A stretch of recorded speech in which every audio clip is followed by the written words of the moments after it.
वैष्णो देवी के असीम आशीर्वाद से मां के भक्तों की सेवा का विशेष सेवा कार्य पूज्य द्वाराचार्य जगतगुरु निम्बारकाचार्य श्री मुकुंद देवाचार्य पीठाधीश्वर श्री राधे श्याम शरण देवाचार्य जी महाराज सदा कार्य करते रहे हैं।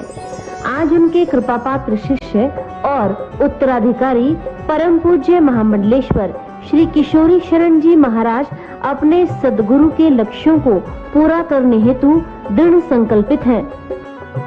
महाराष्ट्र की अगुवाई में पिछले कई वर्षों से माता वैष्णो देवी अनुक्षेत्र में कन्याओं के लिए, साधु संतों के लिए, वृंदावन में परिक्रमार्थियों के लिए, बाढ़ पीड़ितों के लिए, वृद्ध एवं गरीब असहाय लोगों के लिए भोजन इत्यादि की पूरी व्यवस्था है। आप भी अनुक्षेत्र के इस पुण्य सेवा प्रकल्प में दान देकर नर सेवा के उत्तम फल के भागी बन सकते हैं। नवरात्रि में कन्याओं के भोजन के लिए सेवा राशि 9 कन्याओं के लिए 1100 रुपए, 21 कन्याओं के लिए 2100 रुपए, 101 कन्याओं के लिए 11,000 रुपए, 9 दिन तक संपूर्ण भंडारा सेवा 21,000 रुपए। श्रीधाम वृंदावन के प्रतीक वृंदावन में विगत 30 वर्षों से अखंड श्री युगल नाम संकीर्तन का 24 घंटे जाप किया जा रहा है। सर्व बाधा मुक्ति एवं सुख शांति उन्नति के लिए आप भी अपने नाम, अपने पूर्वजों या परिवार के किसी सदस्य के नाम, अपने विवाह, वैवाहिक वर्षगांठ, जन्मदिन या अन्य किसी भी पावन अवसर पर श्री युगल नाम संकीर्तन करा सकते हैं। एक दिन के लिए 1500 रुपए और एक महीने के लिए 15,000 रुपए मात्र की सेवा राशि देकर पुण्य के भागी बने। सदगुरु भगवान की प्रेरणा से मिथिला कुंज प्रांगण में श्रीमद् भागवत मंदिर का भव्य निर्माण प्रारंभ हो चुका है। आप श्री भी इस पुण्य फलदायी सेवा प्रकल्प के भी सहभागी बन सकते हैं। श्री राम वृंदावन में वृद्ध लोगों के लिए आश्रम निर्माण तथा गौ सेवा हेतु गौशाला निर्माण कार्य में सहयोग करके नर नारायण और गौ सेवा के माध्यम से सनातन सेवा के पुण्य के भागी बने।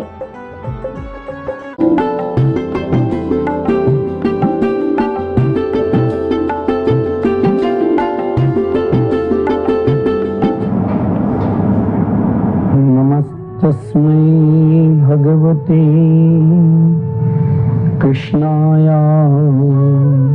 कुंठमेधिसे राधाधरे सुधा सिंधो नमो नित्ये बिहारिणी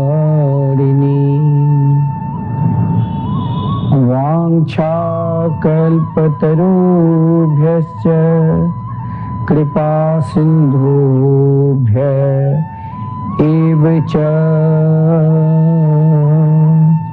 पतितानां पावनेभ्यो वैष्णवेभ्यो नमो नमः।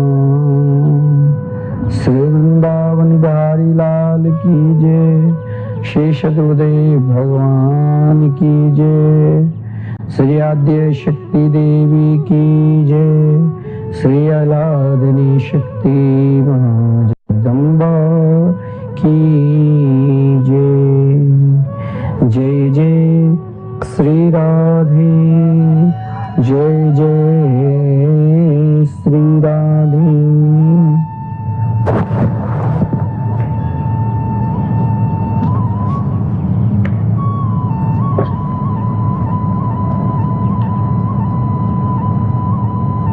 उपस्थित समस्त भक्त वृंद, हम सब नित्य निरंतर वैसे देवी माँ की उपासना निरंतर करते रहते हैं। साथ में विशेष उपासना के कुछ विशेष दिन भी हम सब विशेष दिन में विशेष उपासना मनाते हैं। वैसे तो नवरात्रि प्रसिद्ध नवरात्रि, दो जो प्रसिद्ध नवरात्रि है, चैत माह के पावन शुभ अवसर पर हम सब 9 दिवसीय नवरात्रि व्रत करते हैं। 2 गुप्त नवरात्रि जो साधक प्रवृत्ति का जो देवी उपासक है, और गुप्त नवरात्रि भी बड़ी साधना उपासना क्या कहते हैं। लेकिन आज से जो नवरात्रि प्रारंभ हुई, आश्विन मास शुक्ल पक्ष प्रतिपदा से आरंभ होने वाली नवरात्रि को हम सब शारदीय नवरात्रि से जानते हैं। नवरात्रि में विशेषकर 9 दिन हम सभी को किस प्रकार माँ देवी की उपासना करना चाहिए, माँ देवी के चिंतन करना चाहिए, और व्रत का किस प्रकार पालन करना चाहिए। देखिए, हर व्यक्ति के, चाहे संसार में ब्रह्मा की सृष्टि में जितने भी चर अचर जो भी जीव है, प्राणी मात्र को जीवन में शक्ति नहीं है तो निर्जीव है। अगर हम शक्ति की बगैर संसार के कोई भी कार्य कर ही नहीं सकते। जब तक हमारे अंदर शक्ति ऊर्जा पूर्ण रूप से उत्पन्न नहीं होगी, तब तक हम नहीं बोल सकते हैं, नहीं चल सकते हैं, ना अन्य कार्य कर सकते हैं। लेकिन जीवन का सर्वश्रेष्ठ शक्ति, जीवन का सर्वश्रेष्ठ उपासना तब ही उत्पन्न होगा जब हम निरंतर शक्ति की उपासना करेंगे। शक्ति स्वरूप को जानने के लिए, शक्ति स्वरूप को पहचानने के लिए जीवन में शक्ति का स्वरूप अनेक प्रकार की है, परंतु 2 शक्ति हर प्राणी मात्र को चाहिए, आदि शक्ति और आह्लादनीय शक्ति। बिना आदि शक्ति के बिना आह्लादनीय शक्ति की प्राप्ति नितांत असंभव है। आह्लादनीय यानी प्रेम की शक्ति। तो आदि शक्ति की उपासना किस प्रकार, किस उपासना से करना चाहिए, किस उद्देश्य से करना चाहिए, और अपने जीवन की समस्त मनोकामना, समस्त इच्छा की पूर्व जब तक हम आदि शक्ति की उपासना नहीं करेंगे, तब तक हमारी इच्छा, क्योंकि समस्त इच्छा की पूर्ति अगर चाहिए तो इच्छा अनंत है। इच्छा की पूर्ति, समस्त इच्छा की पूर्ति आज तक कोई प्राणी नहीं कर पाए, परंतु उन इच्छा में सर्वोपरि इच्छा शक्ति हर प्राणी के हृदय में सदा बसता है, वो है प्रेम की शक्ति, प्रेमानंद की शक्ति। जीवन में प्रेमानंद का उत्पन्न तभी होता है जब हम आदि शक्ति का उपासना निरंतर करते रहते हैं। अगर हम आदि शक्ति की उपासना नहीं करेंगे तो आह्लादनीय शक्ति, प्रेमानंद की शक्ति हमारे हृदय में उत्पन्न नितांत असंभव है। प्रेमानंद की शक्ति, आह्लादनीय शक्ति की प्राप्ति जिस दिन मानव के हृदय में उत्पन्न हो जाए, मान लेना अब हमें सर्वस्व मिल गया है। फिर आपके हृदय में ना कभी दुख होगा, ना किसी के प्रति ईर्ष्या आएगी, ना किसी के प्रति मत्सर भाव आएगा। मत्सर और ईर्ष्या के प्रतीक, काम के प्रतीक, लोभ के प्रतीक और ईर्ष्या मत्सर के प्रतीक असुर है। असुर को देवी शक्ति ने उद्धार किया, महिषासुर को। तो इन 9 दिन में हमें किस प्रकार रहना चाहिए, किस प्रकार व्यवहार करना चाहिए, किस प्रकार देवी की उपासना करना चाहिए। तो आदि शक्ति के रूप में साक्षात मां दुर्गा है और मां दुर्गा के 9 रूप के पूजन हम सब इन 9 दिन में निरंतर करते हैं। आज प्रथम दिन के पूजन शैल पुत्री के रूप में हम सब मनाते हैं। द्वितीय दिन के पूजन मां ब्रह्मचारिणी के रूप में, लेकिन शैल पुत्री के रूप में अगर हम देवी मां की उपासना करते हैं तो शैल पुत्री यानी इसमें भी बड़ा विलक्षण है। एक अभिमानी को शक्ति किस प्रकार नष्ट किया। अभिमान के प्रति कौन थे? तो दक्ष प्रजापति। जिस दक्ष प्रजापति ने अभी तक अपने जीवन में अनेक शक्ति की उपासना कर लिया। शक्ति अनेक बल, शक्ति बहुत प्रकार के हैं। विद्या की शक्ति, रूप की शक्ति, बड़े कुल में उत्पन्न होने की शक्ति, बहुत बड़े प्रभाव है उसकी शक्ति, हम बहुत बड़े बलशाली है उसकी शक्ति, हमारे अंदर अनेक प्रकार की यौवनता की शक्ति। परंतु उन शक्ति में भी कभी कभी अगर हम आदि शक्ति जगत जननी मां जगदम्बा मां दुर्गा की उपासना अगर हम सही रूप में नहीं किया तो जीवन में एक प्रकार के अभिमान भी उत्पन्न हो जाता है। और वो अभिमान क्या है? वही अभिमान महाराज दक्ष प्रजापति के अंदर भी आया था। दक्ष प्रजापति अपने जीवन में आह्लाद शक्ति को, आह्लादनी शक्ति को, उस प्रेमानंद को इसीलिए नहीं प्राप्त किया कि अपने जीवन में आदि शक्ति को पहचाना ही नहीं। आप 7 दिन में निरंतर 9 दिन तक आप केवल आदि शक्ति की उपासना करने से प्राणी मात्र के ऊपर आह्लादनी शक्ति की कृपा कैसे होती है। तो हम आपको आह्लादनी शक्ति की कृपा, आह्लादनी शक्ति हमें क्या प्रदान करते हैं और आदि शक्ति हमें कहां, किस ओर, किस मार्ग पर स्थिर कर देते हैं जहां केवल सुख ही सुख है।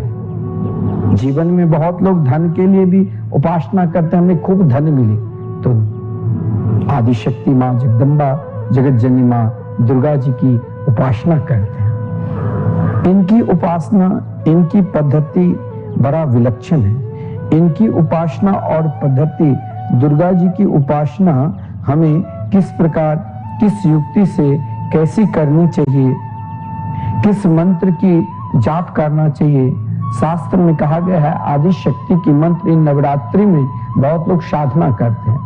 कोई दुर्गा सप्तशती के भी पाठ करते हैं, तो कोई देवी भागवत के मूल की पाठ करते हैं, कोई देवी भागवत की कथा श्रवण कराते हैं। तो महाराज कोई अनेक प्रकार के तंत्र मंत्र साधना प्राप्त करना चाहते हैं। कोई महाराज 9 दिन तक केवल लेटकर जल भी नहीं पीते हैं और लेटे लेटे जल ले लिया तो ले लिया, अपने छाती पे मिट्टी डालकर और महाराज जयंती की प्रकट करते हैं। मिट्टी और जौ उसी पर डालकर और 9वें दिन उसके छाती से जयंती लोग पहनते हैं। अनेक प्रकार की उपासना, कोई पैर को लटकाकर तो कोई सिर मिट्टी में डालकर, केवल शक्ति की उपासना। लेकिन देखिए, शक्ति को उपासना आप बैठ जाइए घर में, दीपक जलाइए और दीपक जलाकर भावना से आदि शक्ति जगत जननी मां दुर्गा। देखिए, माता दुर्गा जी की कृपा, मैं भी बाल्यावस्था में हमारे गांव जैसे बंगाल बिहार से में बड़े धूमधाम के साथ नवरात्रि दुर्गा पूजन प्राय हर गांव में, शहर में तो छोड़िए, गांव-गांव में इतनी धूमधाम के साथ आपको मैं क्या बताऊं। सबसे बड़ा उत्सव, सबसे अधिक आनंद अगर आपको देखना है तो जाइए बिहार प्रांत में, बंगाल प्रांत में, जहां नवरात्रि व्रत में लोग किस प्रकार उपासना करते, वहां प्रातःकाल ब्रह्म मुहूर्त में देखिए शक्ति की उपासना। हमें 4 और 5 के बीच में सभी को जगना चाहिए, स्नान करके, और ठीक ब्रह्म मुहूर्त में बैठकर देवी उपासना करना चाहिए। आज 9 दिन तक वहां महाराज सब शुद्ध शाकाहारी व्रत का पालन करते हुए निरंतर, बहुत लोग तो केवल जल पीकर ही देवी की उपासना करते हैं। और चाहे बालक हो, बालिका हो, युवक हो, युवती हो, वृद्ध हो, वृद्धा हो, सब माताएं लोग सुबह से व्रत करके संध्या समय जब दीपक जलाकर मां दुर्गा जी के मंदिर में आती है तभी वो जल ग्रहण करती है। छोटे छोटे बालक जो अभी पढ़ भी नहीं पाएगा, लेकिन फिर भी वो प्रातःकाल स्नान करके सब ब्रह्म मुहूर्त में जगता है। शंकर जी के शिव लिंग की पूजा, इतना ही नहीं, चाहे हनुमान चालीसा की पाठ हो, दुर्गा जी की चालीसा की पाठ हो, और जो अत्यधिक बड़े हैं तो दुर्गा सप्तशती की पाठ करेंगे। हर घर घर में पूजा पाठ पद्धति चलता रहता है। जन जन में सभी को लगता है नवरात्रि में आदि शक्ति मां जगदम्बा प्राय जो 9 दिन हम सबके घर में साक्षात विराजमान हो जाते। कई देवी की उपासक प्रत्यक्ष उनके दर्शन भी करते हैं। इन 9 दिन में हमें नित्य निरंतर कभी किसी का अनिष्ट नहीं सोचना चाहिए, अशक्त नहीं बोलना चाहिए, दूसरे के प्रति ईर्षा नहीं रखना चाहिए। ईर्षा को त्याग कर और 9 दिन तक देवी की उपासना में हमें निरंतर उनकी उपासना करना चाहिए। और इन कुछ मंत्र भी है, जिन मंत्र के सहारे से, इन मंत्र की उपासना लेकर आप चाहोगे तो जो भी प्राप्त करना चाहोगे, धन प्राप्त करना है, या किसी के बेटी की शादी नहीं हो रही है, किसी के बेटा की नौकरी नहीं हो रहा है, बेटा के पढ़ने में मन नहीं लग रहा है, जिस प्रकार इन मंत्रों की आप उपासना करेंगे, क्योंकि आदि शक्ति की महिमा ही अनंत है। पहला मंत्र है ह्रीं श्रीं क्लीं चेति रूपेभ्य स्त्रीभिः बालोक पालिनी भास्ते सप्तम लोके गायत्री त्रिगुणात्मिका। और इनकी उपासना इस प्रकार की है, अनेक मंत्र। इस मंत्र को आप श्रावण मंत्र में भी उपासना कर सकते हैं। इस मंत्र में आप अनेक प्रकार की शक्ति भी ले सकते हैं, जो जिस प्रकार आपके हो। ह्रीं श्रीं क्लीं या ह्रीं श्रीं क्लीं इति इन त्रिभी 3 रूपेभ्य, रूपों में लोकपालनी संसार का पालन करने वाले, त्रिगुणात्मक गायत्री लोके संसार में सततम निरंतम भासते प्रकाश सती, जो प्रकाश के स्वरूप में समस्त ब्रह्मांड मात्र को प्रकाश करते हैं। अब आदि शक्ति को पहचान, जैसे कहा गया है सृष्टि के प्रारंभ में मूल हेतु परमात्मा की द्विधा है। एक अव्यय परमात्मा ने जब बहुत होने की इच्छा की तो वह इच्छा स्फुरन शक्ति कहलाई। यानी अब आप सर्वप्रथम ये ध्यान देने योग्य है, जो स्वयं आदि शक्ति यानी परमात्मा एक से द्विधा यानी 2 होने की इच्छा की। तो एक अव्यय परमात्मा ने जब बहुत होने की इच्छा की तो वो इच्छा स्फुरना शक्ति कहलाई। और इस प्रकार अद्वैत ब्रह्म द्वैत, अद्वैत भी हो गया और ब्रह्म द्वैत भी हो गया। एक इस भाव से भी आप कह सकते हैं, एक अखंड अलग अगोचर इंद्रियातीत निराकार निर्विकार परमात्मा जब सृष्टा के रूप में आता है तो उसे द्विधा देखा जाता है। और इसी परमात्मा को देखिए, शक्ति को आप जिस रूप में उपासना करना चाहे, इसी शक्ति को आप चाहे लक्ष्मी नारायण बोलो, इसी शक्ति को आप चाहे सीताराम बोल लो। जब जब भगवान परमात्मा के नाम आते तो पहले शक्ति की, लक्ष्मी नारायण, श्री लक्ष्मी नारायण, श्री सीताराम, श्री राधेश्याम, उमा शंकर, माया, ब्रह्म, शक्ति, शिव आदि नामों से उसमें हम सब पुकारते हैं। अब जिस पुकार में जिसको जहां से शक्ति मिलती है, जहां से वो रस मिलता है, जहां से वो आनंद मिलता है, जिस आनंद को समस्त प्राणी मात्र को चाहिए, चींटी को भी सुख चाहिए। देखिए, सब नवरात्रि में व्रत कर रहे तो सुख के लिए, शांति के लिए, घर में किसी भी प्रकार के विघ्न न हो, विघ्न को दूर करने के लिए, बाधाओं को दूर करने के लिए, और इन विघ्न और बाधाओं को दूर करने के लिए हम सब निरंतर आदि शक्ति की उपासना करते हैं। आदि शक्ति साक्षात परमात्मा के ही स्वरूप है। आदि शक्ति जगत जननी मां जगदम्बा, और जिसके ऊपर आदि शक्ति जगदम्बा की कृपा हो जाए, दुर्गा जी की कृपा हो जाए, मान लेना भाई, फिर आह्लादनीय शक्ति आपको स्वयं प्राप्त हो जाएगी। तो आदि शक्ति के लिए हमें क्या करना है? तो उनकी उपासना करो। जीवन को स्थिर लाने के लिए, जीवन को सुख शांति लाने के लिए आदि शक्ति की उपासना करो। जीवन में शक्ति लाओ। जब तक आपके अंदर शक्ति होगी नहीं तो आप क्या कर लोगे? आपके अंदर कोई क्षमता ही नहीं रहेगी। क्षमता शक्ति को बढ़ाने के लिए, देखिए दुर्गा जी बहुत सारी, आप जो चाहोगे। मैंने बाल्यावस्था में हमारे यहाँ एक पुरानी पद्धति है, जब दुर्गा जी को मिट्टी के मूर्ति की उनके विशाल रूप बनता है, तो जिस दिन 9वें दिन जब जल तालाब में विसर्जन के लिए जब ले जाता है समस्त ग्रामीण लोग मिलकर, तो उनके साथ देवी माँ के साथ उनके चमर सेवा उनके भ्राता के रूप में माना जाता। कौन बनेगा?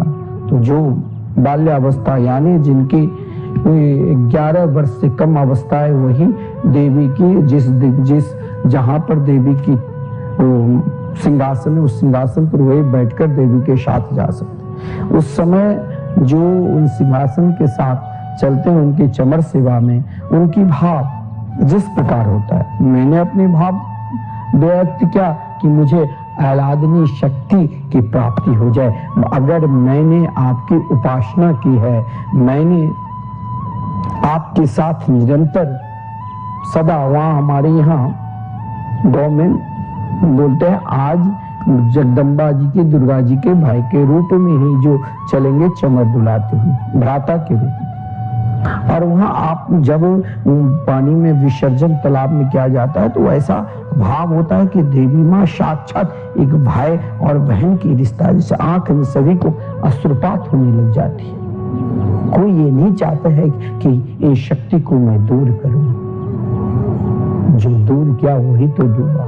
सबके हृदय में केवल वो आदि शक्ति विराजमान है, जगत जननी माँ दुर्गा, जो सब पर कृपा करते हैं, जो साक्षात माँ वैष्णव देवी। माँ वैष्णव देवी आप दर्शन करने के लिए तो प्राय हर प्राणी, भारतवर्ष के ऐसा कोई भी प्राणी नहीं होंगे जो माता देवी वैष्णव देवी के दर्शन करने के लिए नहीं जाते होंगे। और आप अभी नवरात्रि में उनकी आरती के दर्शन करते हैं, और आरती दर्शन करने के बाद ही देवी महिमा की गुणगान श्रवण करते हैं। आदि शक्ति की क्या महिमा है? जीवन में यदि आदि शक्ति की कृपा हो जाए तो स्वयं अपनी आप आह्लादनीय शक्ति के निरंतर, आप अगर आपके हृदय में इच्छा होगी कि मैं वृंदावन में वास करके नित्य निरंतर रास रासश्री से राधा रानी की उन आह्लादनीय शक्ति में लीन रहूं, उन प्रेम आनंद को प्राप्त करता रहूं, तब सर्वप्रथम आपको आदि शक्ति की उपासना करनी पड़ेगी। तो साक्षात वैष्णव देवी है। वैष्णव देवी एक, देखिए वैष्णव शब्द का अर्थ ही अनंत है, और स्वयं वैष्णवी देवी, वैष्णो देवी माँ सबको कल्याण चाहते हैं। बहुत लोग गांव देहात में कई जगह देवी मंदिर में पशु का बलि कर देता है। अरे महाराज, बिहार प्रांत में देवी के पूजन बहुत जोरदार करेंगे, लेकिन आप उत्तरी बिहार हर जगह जाओ, कई गांव में, शहर में, जहां देवी मंदिर में, वहां हजारों बकरा को बलि चढ़ा देता है। उस टाइम आपके हृदय कांपने लग जाएगा, दुखित हो जाएगा। कई मंदिरों में चाहे कानून बना जीव हत्या ना हो, फिर भी उन मंदिरों में जीव हत्या होती है। लेकिन देवी मां नहीं चाहती है, वो तो माता है, ये जगत जननी है। माता, देखिए, माता को पहचान कौन सकता है? पुत्र चाहे अपनी माता को ना पहचाने, आजकल देखा जाता है समाज में, जिस माता ने आपको पाला, जिस माता ने आपको इतने बड़े बनाया, जिससे बड़े बनकर आप खूब धन दौलत कमाया, 2-4 कोठी गाड़ी आपके पास है, लेकिन उन माता को आप त्याग कर वृद्धा आश्रम में भेजते हैं, उनसे दूर होना चाहते हैं। और एक तरफ आप नवरात्रि व्रत करना चाहते हैं। नवरात्रि में आपकी उपासना व्यर्थ है। सबसे बड़ा उपासना है कि माताओं को पहचानो।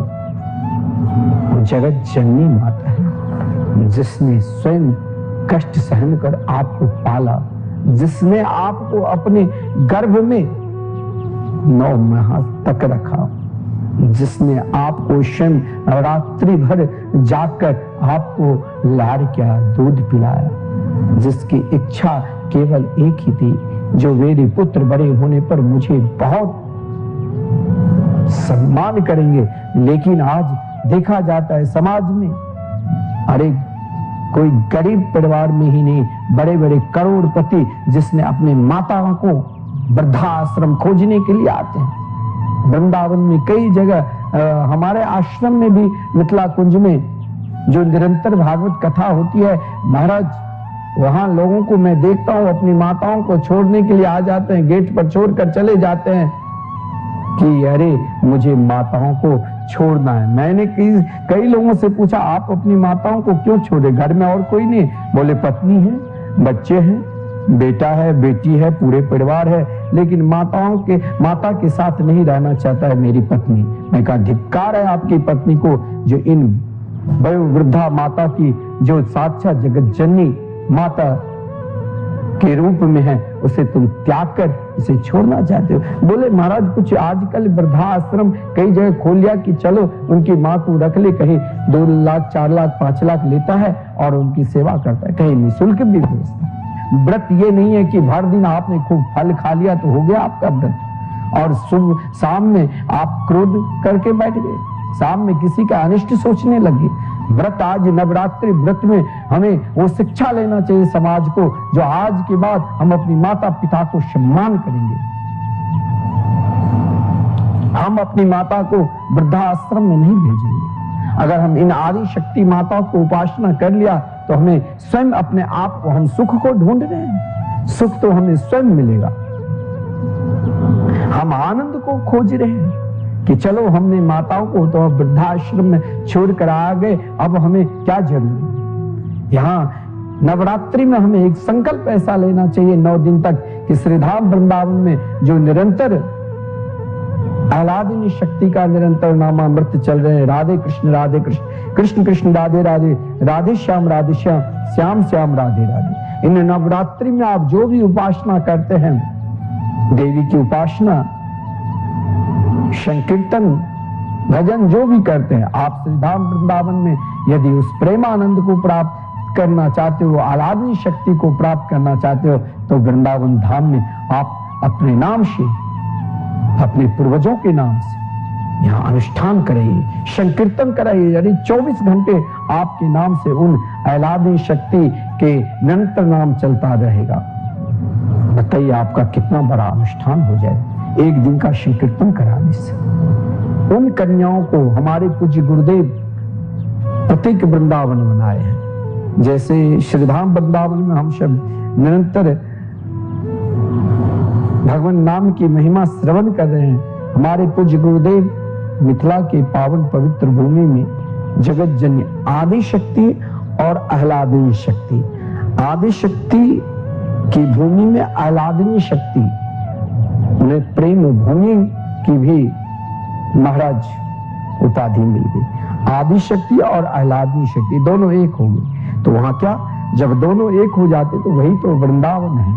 और वृंदावन जहाँ प्रेम की भूमि है, जहाँ लताओं पताओं में भी आह्लादिनी शक्ति शरीर को प्रेम बांट रही है, जहां उद्धव जी जैसे ज्ञानी आदि शक्ति की उपासना की कि नहीं, सर्वस्व ज्ञान ही सर्वोपरि है, परम निर्गुण निराकार में लीन था। बोले बेटा जहां निर्गुण निराकार है वहां सगुण साकार प्रेम में डूब जाओ तो वहां प्रेमानंद की प्राप्ति हुई, सिरास रासेश्वरी राधा रानी की प्राप्ति हुई, आह्लादिनी शक्ति। तो कहता आओ बेटा, यहाँ सब के लिए द्वार खुला है। देखिए वृंदावन धाम में आप जिस उद्देश्य लेकर आओगे, भारत वर्ष के सभी वक्ताओं एक बार जरूर वृंदावन कथा करने के लिए आते हैं। भारत वर्ष के जितने भी भागवत कथाकार करने वाले हैं, श्री राम कथाकार या अन्य जो भी पुराण कथा करते हैं, देवी भागवत बोलते हैं, एक बार वृंदावन क्यों आते हैं? उन आदि शक्ति की उपासना करते करते, यानी भगवान नाम की महिमा की उपासना करते करते उनको प्रेम मिलेगा वृंदावन में आह्लादिनी शक्ति। और यहाँ वो जिस कामना लेकर आते हैं, देखिए आपको दुनिया के सुख चाहिए तो वृंदावन आपको देंगे। वृंदावन में आप जिस कामना लेकर आओगे, जिस उपासना लेकर आओगे, जिस भाव लेकर आओगे, जिस प्रकार मन लेकर आओगे, वृंदावन वो देंगे। अगर आपको वृंदावन में प्रतिष्ठा चाहिए तो आप देख लीजिए दुनिया में भागवत कथाकारों को वृंदावन में पूरी दुनिया में उनका प्रचार प्रसार हो जाता है। वृंदावन में अगर आपको धन चाहिए तो एक से एक धनवान मिलेंगे, किसी को कमी नहीं है, क्योंकि कहा गया है रमा क्रीडम भुन नृप स्वयं लक्ष्मी जी क्रीड़ा करती। आप अगर वृंदावन के लिए दान देते हो तो जानते हो स्वयं भगवान तैयार आपके द्वार पर, स्वयं भगवान के गुना आपको प्रदान करेंगे। वृंदावन में जहां आदि शक्ति, यानी आपने अपने जीवन को अनेक शक्ति की उपासना कर ली, अब उन शक्ति का फल भी मिलना चाहिए। उन शक्ति का फल ही है आह्लादिनी शक्ति, रासेश्वरी राधा रानी की कृपा। हमारे पूज्य गुरुदेव ये एक संकल्प लेकर अभी वृंदावन में थे, आज गए मिथिला प्रत्येक वृंदावन। जहां प्रत्येक वृंदावन में वहां वाकई में आप कभी जाओगे ना, हाँ मैं आप सभी को इन नवरात्रि में जरूर एक बार आप प्रत्येक वृंदावन जाइए, जहां स्वयं कात्यायनी देवी साक्षात विराजमान है, जहां कात्यायनी देवी की उपासना के लिए आज महाराज हजारों की भीड़ लगी होगी। और वहां पूज्य गुरुदेव निरंतर छोटी छोटी कन्या को, चाहे वो किसी भी जाति की, वो तो कन्या है, वो तो देवी की स्वरूप है, वो आदि शक्ति है, उनको प्रेम से जिमाया जाता है। आप भी उन कन्याओं, आपकी जिस प्रकार श्रद्धा है, आप टीवी स्क्रीन पर देख रहे हैं, आप जैसे 10 कन्या 11 कन्याओं को जिमा सकते हो, 21 कन्याओं को, 51 कन्याओं को, 108 कन्याओं को, जितनी भी कन्याएं आती है उनकी सभी को जिमाया जाता है दक्षिणा सहित। यही तो एक उपासना है। इन नवरात्रि में उन कन्याओं के माध्यम से महाराज हमने साक्षात देवी पूजन की। तू तो माता है। बहुत लोग बलि चढ़ाते हैं और उनकी परंपरा बन गई, नहीं चढ़ाते, डरता भी कहीं हमारी संतान पर, कहीं हमारे घर में किसी प्रकार के अनिष्ट ना हो जाए। लेकिन हम जिस परंपरा के हैं, हमारे आचार्य श्री हरिव्यास देवाचार्य जी महाराज, जिसने जगत को, दुनिया को दिखा दिया कि देवी माँ शब्द की माँ है। देवी माँ जो बलि चढ़ाते हैं उसके ऊपर प्रसन्न नहीं होते हैं, बल्कि दुख होता है। वो अभागे जिसने पशु को बलि चढ़ाकर सोचते मैंने सुख को प्राप्त कर लिया, भगवान ने मेरी इच्छा देवी माँ ने पूर्ति कर दिया। देवी माँ ने कहा तुम्हारी इच्छा तो बहुत पूर्ति में करता, लेकिन तुमने निरपराध जीव की हत्या कर दी। तुम्हें चढ़ाना ही है तो अपने अभिमान को चढ़ाओ। लिखा है वेद में पशु नाल भी, चढ़ाना है तो अपने अभिमान को चढ़ाओ। चढ़ाना है तो अपनी उन आसक्ति में, जिन आसक्ति के कारण 1 साल तक महाराज बकरा को पाल कर रखता है और नवरात्रि में वो बलि चढ़ाने के लिए तैयार करता है। बंगाल में, बिहार में, झारखंड में कई जगह देवी पूजन बड़े धूमधाम के साथ लाखों करोड़ों को पंडाल बनाकर, और आप जाओगे अष्टमी नवमी दिन तो वहां सप्तमी से ही हजारों बकरा को बलि चढ़ा देते। क्या यही धर्म है? देवी माँ तो सबकी माँ है, उन बकरा की भी तो वही जन्म दिया है। तो चींटी से लेकर ब्रह्मा तक सभी को अंदर प्रवेश कर उनकी शक्ति प्रदान की है, तो सबकी माँ है। तो सभी को मुस्कुराहट देखना चाहते हैं और बकरा चिल्लाते हैं, जल्लाद बलि चढ़ाता है, तलवार रखा रहता है और हजारों को देखते देखते काट देते हैं। लेकिन देखिए दुनिया में शक्ति का सर्वोपरि साधन और सर्वोपरि कृपा है तो शब्द है।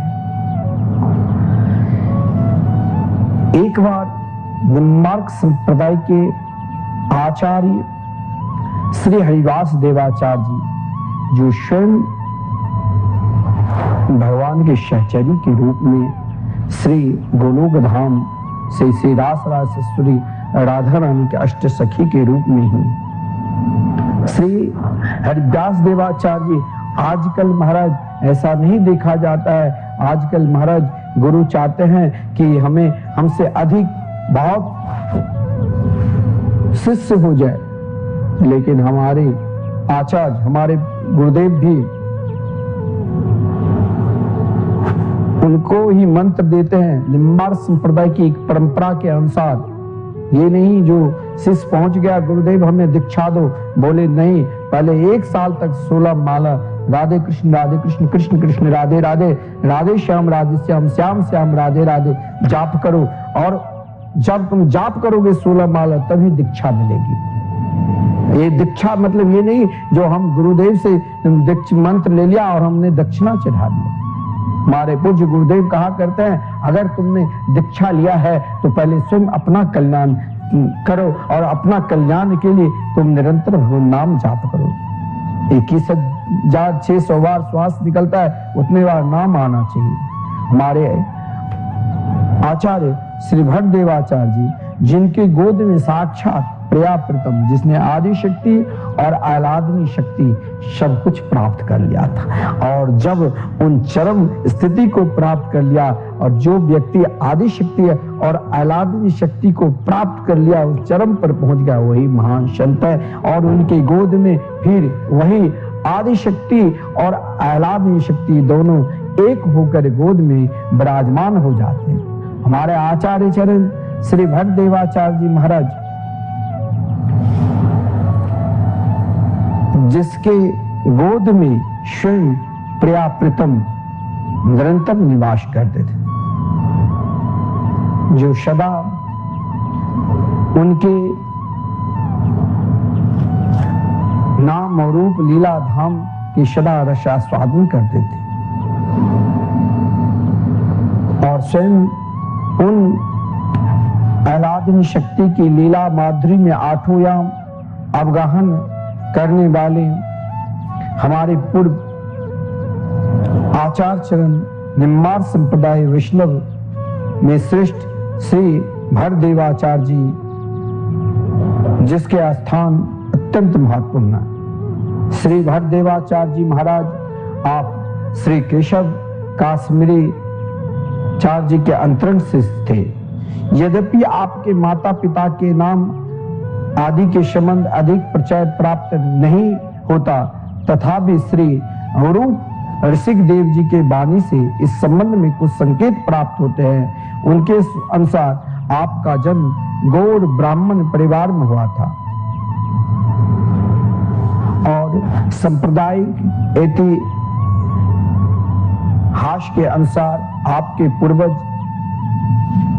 हरियाणा में हिसार जिले वासी थे। वह आपके आविर्भाव से पूर्व ही मथुरा में आकर बस गए थे। आपके वंशज आज भी मथुरा में ध्रुव टीला पे रहते हैं। श्री श्यामा श्याम के ललित दिव्य लीलाओं के रात दिन श्री भरदेवाचार्य जी महाराज अवलोकन, मनन और गायन करते रहते थे।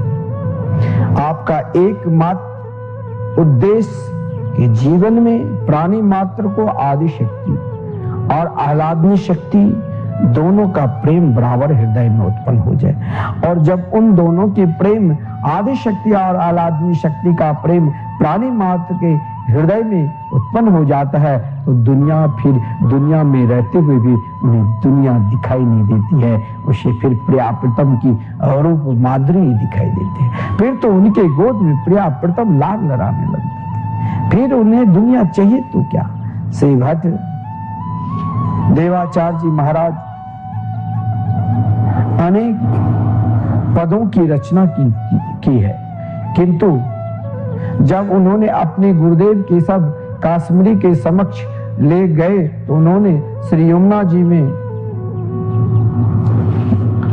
एक विलक्षण भाव को समर्पण कर दिया, श्री वत्सता। और श्री यमुना जी में केवल 100 पदों को छोड़कर अन्य समस्त पदों को गुरुदेव ने कहा जब कि इसे बहा दो तो केवल 100 पदों ही मिला। जब महाराज उन 100 पदों में श्री युगल शतक नाम के दिव्य अलौकिक ग्रंथ है जिसके विषय में कहा है, तीन प्रसाद श्री भट्ट लही निर्वधि रस की राशि, जो संपत्ति परती ना कहीं दंपति भले उपासी। श्री युगल शतक का दूसरा नाम है आदि वाणी भी है। श्री भरदेवाचार्य जी के परम शिष्य श्री हरिव्यास देवाचार्य जी महाराज, जिसने महाराज अपने गुरुदेव के निकट जब दीक्षा के लिए गए तो गुरुदेव ने उनसे यही कहा था कि जाओ पहले शक्ति की उपासना करो। भाई गुरुदेव के निकट दीक्षा लेने जब गए तो गुरुदेव ने कहा पहले शक्ति की उपासना करो। अब शक्ति उपासना के लिए श्री हरिव्यास देवाचार्य जी महाराज उसी समय गुरुदेव से कहा कहाँ जाओ। गुरुदेव ने कहा जाओ गिरिराज गोवर्धन। और गिरिराज गोवर्धन में महाराज 12 साल तक शक्ति की उपासना की, नित्य परिक्रमा लगाए, निरंतर और निशब्द, कभी रुकते ही नहीं थे। सदा सर्वदा युगल उपासना में मस्त रहते थे, जिनके रोम रोम में एकमात्र शक्ति भगवान नाम की उच्चारण होता था। शक्ति को प्राप्त करना है तो मैं बार बार आपसे यही निवेदन कर रहा हूं, आप श्रीधाम वृंदावन में कराइए संकीर्तन और पाइए उन शक्ति की उपासना से। हरिदास देवाचार्य जी ने 12 वर्ष तक जब गुरुदेव के पास गए तो गुरुदेव ने कहा कि तुम अभी क्या देख रहे हो। तो कहा गुरुदेव अभी तो वही आश्रम, जैसे आश्रम है, महल है, छोटी सी कुटिया है, यमुना जी बह रहे। बोले अभी और जो यहाँ तो शिष्य लोग चाहते हैं कि मैं गुरु से दीक्षा ले लूं और मैंने दक्षिणा चढ़ा दिया, हो गया। लेकिन हो गया तो आपको भी क्या मिला। उस तत्व को प्राप्त करना है, उस शक्ति को प्राप्त करना है, अपने आप को स्वयं को नवरात्रि व्रत करना है और उस व्रत से हमें उपासना की प्राप्त करना है। तो वहां महाराज उन शक्ति को, जब तक वो शक्ति स्वयं आपको वो सुख और आनंद देने ना लग जाए तब तक छोड़ना ही नहीं चाहिए। महाराज 24 वर्ष फिर क्या कहा गुरुदेव, अब आप श्री चरणों में केवल एकमात्र दर्शन कराओ कि आप भजन करने बैठे। और जो 36 वर्ष तक तपस्या करके लौटे, शक्ति उपासना करके, तब कहा गुरुदेव अब आपके गोद में देख रहा हूं प्रिया प्रीतम युगल सरकार निरंतर विराजमान है। बोले अब आप अधिकारी हुए शिष्य बनने की। आजकल कोई ऐसा अधिकारी हो सकता है? और सब चाहते हैं कि हमें खूब शक्ति मिले, खूब ऐसी शक्ति मिले जिस शक्ति के बल से हम तो महाराज कुछ तंत्र मंत्र सीख लिया, कुछ साधना सीख लिया तो अपने आप को बहुत बड़े महान बन जाते। उनको सब सोचते हैं कि भगवान के ही अवतार होगी। आजकल कली काल में देख लीजिए कितनी महाराज अभी देवी उपासना में कितने लोग खेलने लग जाते हैं कि इनके ऊपर देवी आ गई। देवी उतनी सस्ती है? देवी को क्या आप वैसे ही समझ लिया? उन शक्ति को प्राप्त करने के लिए आपको निरंतर देवी उपासना करना पड़ेगा। और उन शक्ति को केवल एक जगह रोक लोगे तो वही नहीं, वो आदि शक्ति महाराज अलादीन शक्ति में परिवर्तन हो जाएगा। तब आप उस स्थिति को प्राप्त कर लोगे, वहां तक आप प्राप्त कर लोगे। आज से आपको संकल्प लेना चाहिए, इस बार हम कहीं भी बकरा की बलि नहीं करने देंगे। रोकने की प्रयास करो और स्वयं नहीं चढ़ा। अरे उस दिन आप देवी माँ को लड्डू चढ़ाओ, मनी चढ़ाओ, लड्डू शुद्ध देसी घी में प्रसन्नता होगी। और बांटो उन कन्याओं को, जिन कन्याओं को आप देवी माँ को रूप में उपासना करते हैं, उन कन्याओं की करो सेवा और प्राप्त करो अपनी इच्छा अनुसार कामना। लेकिन आप करोगे नहीं।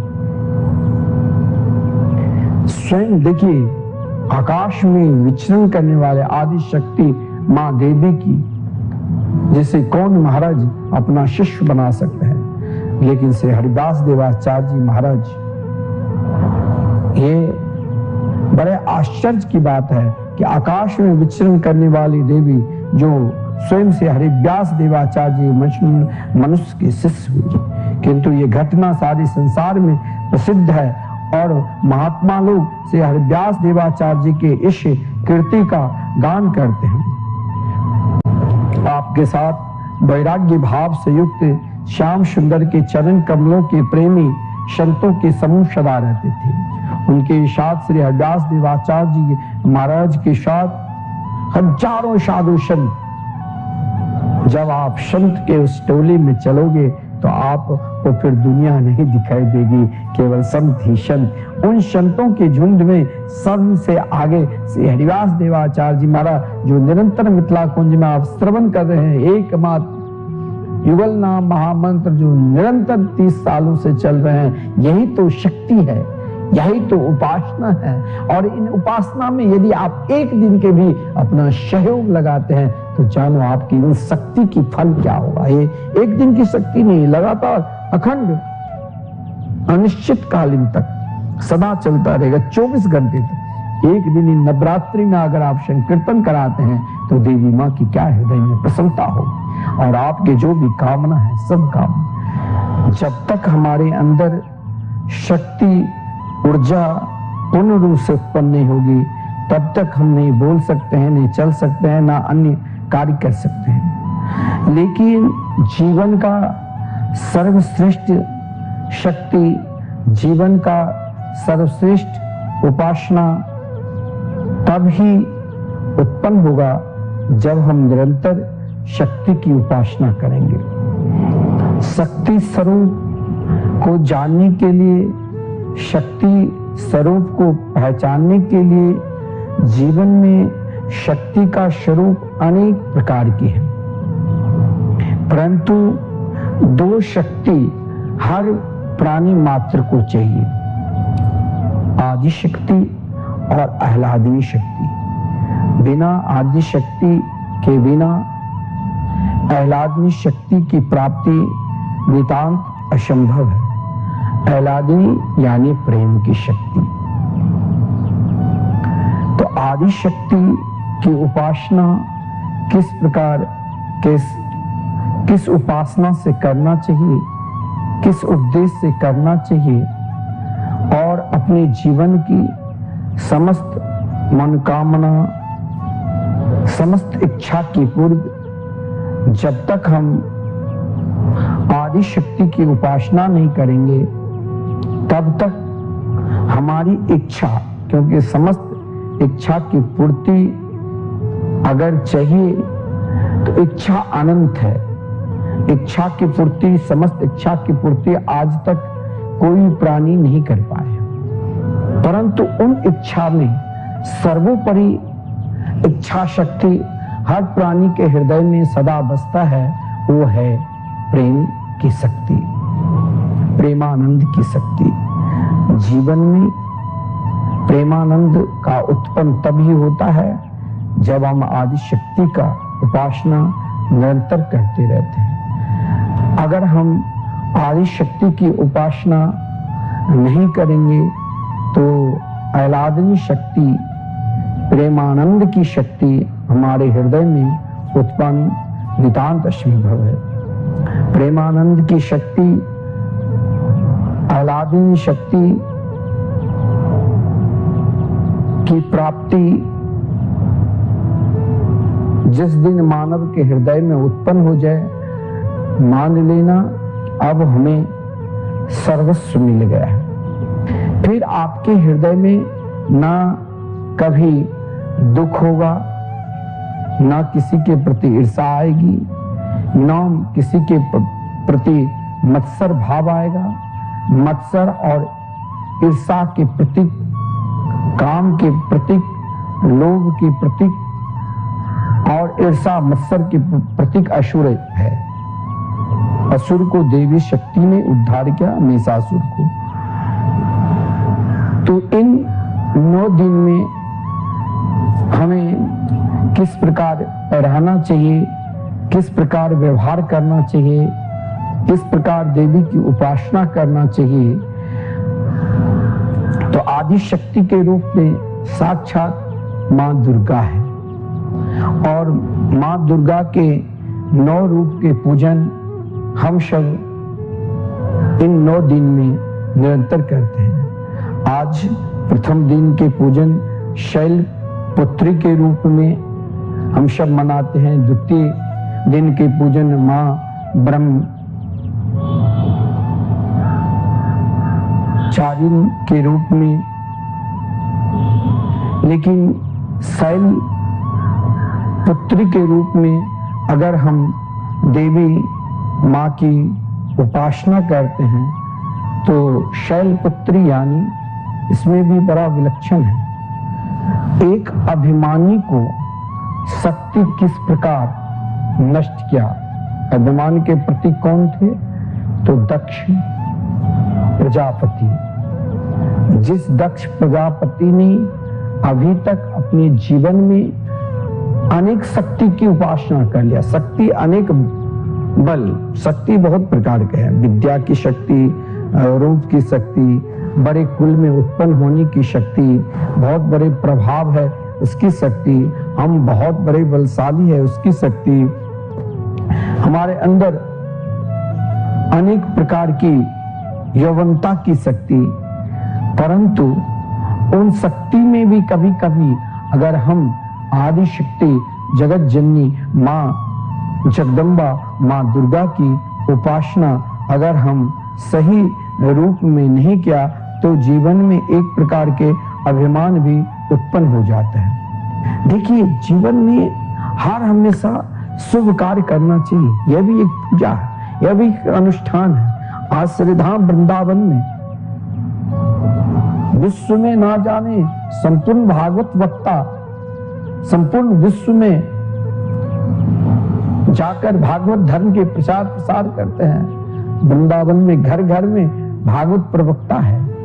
लेकिन हमारे पूज्य गुरुदेव ने सोचा जिन भागवत के माध्यम से आज जन जन जिन भागवत को जानते हैं, उनकी वाणी की लाभ लेते हैं, उन श्रीमद् भागवत महापुराण के दिव्य मंदिर श्रीधाम वृंदावन में भी बनना चाहिए। जो श्रीधाम वृंदावन में परम पूज्य गुरुदेव के सत्संकल्प से निरंतर 24 घंटे युगल नाम महामंत्र हरिनाम संकीर्तन निरंतर चलते रहे। राधे कृष्ण कृष्ण कृष्ण राधे राधे, राधे श्याम श्याम श्याम राधे राधे। आप सब चाहे एक दिन का संकीर्तन करा रहे हैं, ये भी बहुत बड़े सौभाग्य की बात है। जो श्रीधाम वृंदावन में हम एक दिन का संकीर्तन करा रहे हैं, चाहे आप एक माह की कीर्तन करा रहे हैं, और चाहे इस अखंड कीर्तन में आप अपने पितरों के निमित्त या अपने स्वयं के कल्याण के लिए जो संकीर्तन करा रहे हैं, और हमारे टीवी स्क्रीन पर आप देख रहे हैं एक दिन का संकीर्तन के मात्र 1500 है और एक माह की संकीर्तन मात्र 15,000, और आपके नाम से महीने का 21 पीढ़ियों तक निरंतर युगल नाम महामंत्र से धाम वृंदावन में जो समस्त योग ध्यान तप सबका फल एकमात्र हरिनाम संकीर्तन है। और विश्व में प्रथम बार श्री धाम वृंदावन में दिव्याति दिव्य श्रीमद् भागवत महापुराण की दिव्य मंदिर 18,000 श्लोक सहित आप सब दर्शन करेंगे। साथ में भगवान सुखदेव जी महाराज परीक्षित को किस प्रकार भागवत कथा श्रवण करा रहे हैं, संपूर्ण भागवत महिमा में आप भगवान के दिव्य झांकी का भी दर्शन करेंगे। तो आप अपने पूर्वजों के नाम से या अपना नाम से या घर के किसी भी सदस्य के नाम से श्री धाम वृंदावन में भागवत मंदिर में सहयोग के लिए मात्र एक श्लोक शिलालेख पर 51,000 और आपके जिस प्रकार यथा शक्ति के अनुसार आप यहाँ दान दे सकते हैं। साथ में जो नित्य जो ब्रजवास कर रहे संत मिथिलाकुंज में निवास कर उन संतों के लिए आप निरंतर सेवा कर ही रहे हैं और आपके सेवा से इन संतों के नित्य बाल भोग भोजन की व्यवस्था चल रही है। तो आप सब इन श्रेष्ठ कार्य के लिए अपने पितरों के लिए और अपना कल्याण के लिए नाम संकीर्तन संतों की सेवा निक्षेत्र और भागवत मंदिर में जरूर सहयोग करिए।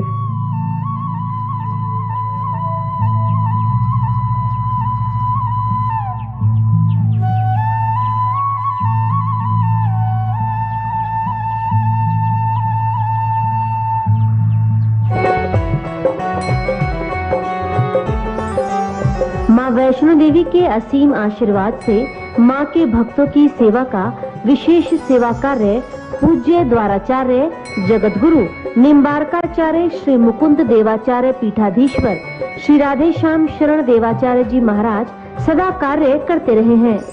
आज उनके कृपा पात्र शिष्य और उत्तराधिकारी परम पूज्य महामंडलेश्वर श्री किशोरी शरण जी महाराज अपने सद्गुरु के लक्ष्यों को पूरा करने हेतु दृढ़ संकल्पित हैं। महाराष्ट्र की अगुवाई में पिछले कई वर्षों से माता वैष्णो देवी अनुक्षेत्र में कन्याओं के लिए, साधु संतों के लिए, वृंदावन में परिक्रमार्थियों के लिए, बाढ़ पीड़ितों के लिए, वृद्ध एवं गरीब असहाय लोगों के लिए भोजन इत्यादि की पूरी व्यवस्था है। आप भी अनुक्षेत्र के इस पुण्य सेवा प्रकल्प में दान देकर नर सेवा के उत्तम फल के भागी बन सकते हैं। नवरात्रि में कन्याओं के भोजन के लिए सेवा राशि 9 कन्याओं के लिए 1100 रुपए, 21 कन्याओं के लिए 2100 रुपए, 101 कन्याओं के लिए 11,000 रुपए, 9 दिन तक संपूर्ण भंडारा सेवा 21,000 रुपए। श्रीधाम वृंदावन के प्रतीक वृंदावन में विगत 30 वर्षों से अखंड श्री युगल नाम संकीर्तन का 24 घंटे जाप किया जा रहा है। सर्व बाधा मुक्ति एवं सुख शांति उन्नति के लिए आप भी अपने नाम, अपने पूर्वजों या परिवार के किसी सदस्य के नाम अपने विवाह, वैवाहिक वर्षगांठ, जन्मदिन या अन्य किसी भी पावन अवसर पर श्री युगल नाम संकीर्तन करा सकते हैं। एक दिन के लिए 1500 रुपए और एक महीने के लिए 15,000 रुपए मात्र की सेवा राशि देकर पुण्य के भागी बने। सद्गुरु भगवान की प्रेरणा से मिथिला कुंज प्रांगण में श्रीमद् भागवत मंदिर का भव्य निर्माण प्रारंभ हो चुका है। आप श्री भी इस पुण्य फलदायी सेवा प्रकल्प के भी सहभागी बन सकते हैं। श्री राम वृंदावन में वृद्ध लोगों के लिए आश्रम निर्माण तथा गौ सेवा हेतु गौशाला निर्माण कार्य में सहयोग करके नर नारायण और गौ सेवा के माध्यम से सनातन सेवा के पुण्य के भागी बने।